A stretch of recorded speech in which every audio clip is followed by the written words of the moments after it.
Olá pessoal, sejam bem-vindos a mais uma aula de História. A aula de hoje nós vamos dar continuidade ao conteúdo sobre a Primeira República. Hoje nós vamos estudar um pouco sobre a política interna durante a República Oligárquica e também nós vamos conhecer um pouco sobre as reformas e também as revoltas urbanas ocorridas nesse período. Nós já estamos na terceira aula de Primeira República. Provavelmente a próxima aula será a nossa última aula sobre esse assunto e a gente já inicia aí com um novo conteúdo. Como nós vimos na aula passada, a política econômica de Rui Barbosa, que foi o ministro do governo provisório de Marechal Deodoro da Fonseca, acabou colocando o Brasil aí em uma grande crise política. E com o fim da República das Espadas e o início da República Oligárquica, que é a segunda fase aí da Primeira República, o Brasil passou a importar produtos industrializados, ou seja, quando eu digo que o Brasil importa, eu falo no sentido de que o Brasil traz de fora para a gente consumir aqui. Então, o Brasil passou a importar produtos industrializados e a exportar gêneros agrícolas, ou seja, exportar no sentido de colocar para fora, principalmente o nosso café. Porém, lembrando que a economia do Brasil, de todo o país, girava em torno do café. E houve um crescimento muito significativo na produção do café, e isso acabou ocasionando na queda dos preços no mercado internacional, ou seja, quando um produto, vocês podem perceber, quando um produto ele não é tão valorizado, porque tem em qualquer lugar, o preço dele baixa, consequentemente baixa. Mas se um produto ele está super valorizado, consequentemente o preço fica alto, né? Então, se a produção do café acabou tendo um crescimento, isso consequentemente deu uma queda dos preços no mercado internacional. Então, durante o governo de Prudente de Moraes, que era o presidente da época, a situação se agravou e o seu sucessor, Campos Salles, instaurou um plano econômico para combater essa situação. E ele adotou algumas medidas, que foram a obtenção de novos empréstimos externos, a suspensão de pagamento da dívida externa por 13 anos. O Brasil, como todo país subdesenvolvido, possui uma dívida externa. E aí ele achou que fosse melhor, né, suspender essa dívida por 13 anos, além de fixar rendas da alfândega do Rio de Janeiro para garantir aos banqueiros internacionais, garantir o pagamento aos banqueiros internacionais e também o compromisso de combater a inflação. As alfândegas, gente, são locais, né, repartições públicas, onde as bagagens e mercadorias elas são inspecionadas. São mercadorias que entram e saem de um local, por exemplo. Se você já comprar algum produto, por exemplo, da China, esses produtos eles passam pela alfândega.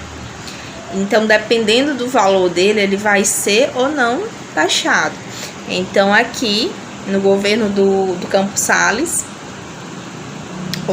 do Prudente de Moraes, do Campos Salles mesmo, ele adota isso como uma medida de estancar a crise que o Brasil estava passando. E essa rigorosa política econômica dele acabou estabilizando a economia do Brasil, mas, por outro lado, provocou aí a queda do padrão de vida da população, aumentou o número de falências de empresas e também elevou a taxa de desemprego. A crescente produção do café e também, consequentemente, a queda dos preços do produto atingiu seu auge em 1906. E isso acabou preocupando os cafeicultores dos estados, dos maiores produtores de café, porque eles temiam prejuízos em relação a essa desvalorização do café. Então, a solução que eles encontraram, os governadores de Minas Gerais, São Paulo e do Rio de Janeiro, que eram os maiores produtores de café do Brasil, foi A medida que eles tomaram foi propor ao Estado que comprasse a preço mínimo o café e estocasse a produção excedente. A produção excedente é o que sobra, forçando aí o aumento dos preços no mercado internacional, ou seja, a partir do momento que o Estado compra a preço mínimo, estoca o que sobra, e isso acaba forçando o aumento dos preços no mercado, porque não vai ter tanto produto disponível, e isso acabaria garantindo aí também a renda dos cafeicultores. E o Estado ficaria responsável por controlar tanto o volume exportado do produto e também controlar os preços internacionais. Essa reunião entre os governadores do Rio, de Minas e de São Paulo ficou conhecida como Convênio de Taubaté, que tinha como objetivo valorizar o café. E aí, para garantir essa política de valorização do café, o Estado acabou contraindo um empréstimo aí de 15 milhões de libras esterlinas e cobraria um imposto sobre as sacas de café com o objetivo de recuperar esse dinheiro aí investido. O presidente da República da época, que era o Rodrigo Alves, ele não se dispôs a assumir essa política. A situação só mudou com a eleição de Afonso Pena, que se comprometeu a manter a política de valorização do café. Bom, passado isso, sobre a política interna durante a República Oligárquica, nós temos as revoltas e também as reformas urbanas ocorridas nesse período. O período inicial da República Oligárquica foi marcado por um processo acelerado de urbanização, ou seja, aquele momento em que as populações rurais elas passam a buscar a cidade em busca de novas oportunidades, né, de emprego, de melhor qualidade de vida. Então isso acaba acelerando o processo de urbanização. Diversos centros urbanos passaram a exercer maior influência econômica e também política devido ao aumento populacional, lembrando que quanto maior a população, consequentemente mais eleitores, então isso de certa forma influencia tanto na economia como na política. E esses centros urbanos, eles abrigavam a elite dominante, que tinha projetos aí modernizadores e também civilizatórios. Mas nós tínhamos o contraste e a desigualdade que eram percebidos tanto nas epidemias, na falta de saneamento básico, nos cortiços. Cortiços eram aquelas casas bem antigas e que existiam vários quartos e as pessoas viviam ali naquelas casas, sobreviviam na verdade. Baixos salários e também o acentuado processo de favelização da grande parte da sociedade. Quando eu falo processo de favelização, gente, eu me refiro ao fato de que quando os grandes centros urbanos eles começaram a se formar, né, a se tornarem cidades, os melhores locais dessa cidade ficavam para as elites dominantes, né, as melhores casas. E as pessoas das classes populares, elas acabaram indo para locais mais distantes, né, para próximo dos morros, e isso acabou formando o que a gente chama hoje de favela, né? Então, todos esses fatores, né, como a falta de saneamento, os cortiços, os baixos salários, eles influenciaram no processo de favelização da sociedade, né, de uma parte da sociedade. E esses fatores eles foram importantes para a eclosão, ou seja, a explosão de diversas manifestações durante o período da Primeira República.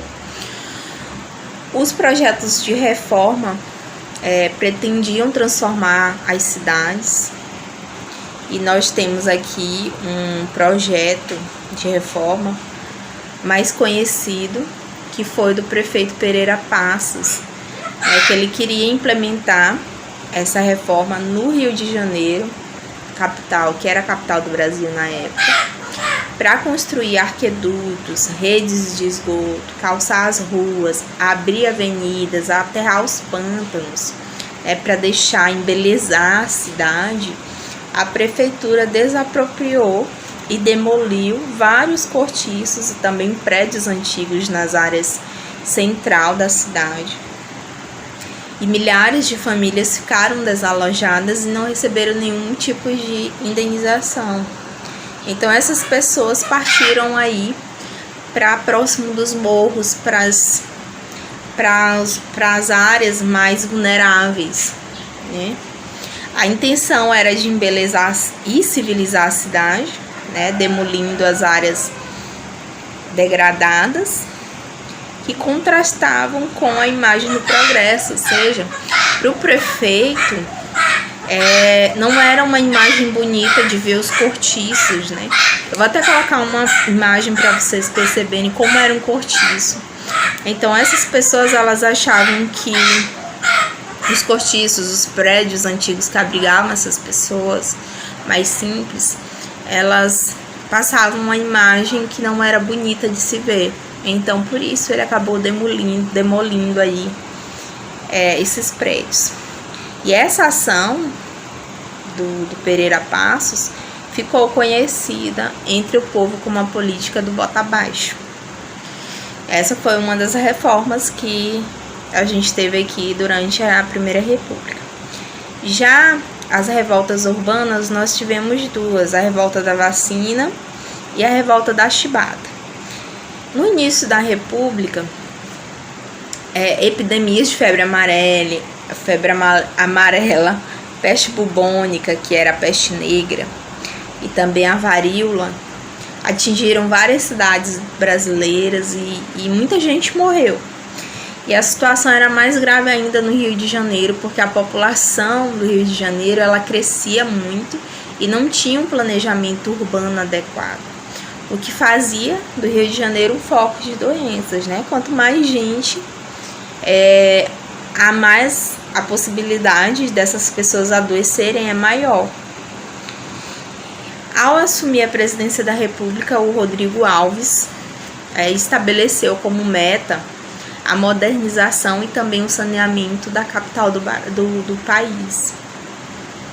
E aí o médico sanitarista chamado Oswaldo Cruz, ele foi nomeado diretor de saúde pública e autorizou que os agentes da prefeitura, chamados mata-mosquitos, invadissem as casas para eliminar os ratos e os mosquitos, porque esses bichos, eles são transmissores das principais doenças que deveriam ser combatidas, né? Por exemplo, a peste bubônica, ela é causada pelos ratos e as demais doenças pelo mosquito. Então a intenção aí era de matar, invadir as casas e eliminar esses bichos. Mas isso acabou indignando a população, justamente porque não houve um diálogo entre o órgão responsável, a prefeitura, com essa população, de explicar qual a importância de se matar esses bichos, né? Mas não, eles adentraram as casas das pessoas e não deram justificativa nenhuma. E aí, em 1904, foi instituída a vacina obrigatória contra a varíola. E só foi instituída que era obrigatório todo mundo tomar, mas não foi esclarecido a importância da vacina para a população. E aí a população se rebelou, eles reergueram barricadas, houve tiroteios com a polícia. E esse conflito ficou conhecido como a revolta da vacina, né? O saldo foi 30 mortos, muitos feridos, mais de 100 feridos e também quase 1.000 presos. E a revolta da chibata, que também foi uma revolta urbana, ela eclodiu em 1910 e foi organizada por 2.300 marinheiros e teve como estopim a punição com 250 chibatadas a um marujo. O uso da chibata, que era um chicote, era uma prática muito antiga dentro da marinha como forma de oficiais punirem os subordinados. E esses subordinados, eles eram em sua grande maioria os negros e os mulatos. Então, a chibata, ela era uma forma de punir, na verdade, os negros. né? Assim como nas senzalas, a chibata ela era utilizada como uma forma de punição. Na Marinha não era diferente, porque a questão da escravidão ela ainda não havia sido desconstruída, ainda hoje infelizmente não é, né? Então o caráter violento dessa prática, que lembrava os tempos de escravidão, passou a ser denunciado pelos marinheiros. E aí os líderes desse movimento foi o João Cândido e o Fernando Dias Martins. Eles foram os dois rebeldes que tomaram vários navios de guerra e ameaçaram bombardear o Rio de Janeiro. Exigiram alimentação de melhor qualidade, aumento dos soldos. Os soldos eram os salários, né, dessas pessoas. E também eles queriam anistia aos rebeldes, porque normalmente, quando alguém se rebelava, ou ele era morto, ou ele era deportado, exilado para algum outro lugar. Então essas foram as 3 exigências que eles fizeram, que tinham o objetivo de acabar com os maus tratos. E aí as exigências foram aceitas, os rebeldes depuseram as suas armas, ou seja, cessaram o conflito, mas o acordo ele não foi firmado porque 2 semanas depois aconteceu outro levante com pessoas que não tinham nada a ver com a revolta da chibata, e o governo utilizou isso como um pretexto para prender todos os revoltosos, inclusive o João Cândido e o Fernando Dias Martins, né? Alguns desses revoltosos foram torturados, outros foram deportados para a Amazônia e outros também foram mortos em prisão ou em alto mar. Então é isso, pessoal. Espero que vocês tenham compreendido e até a próxima aula.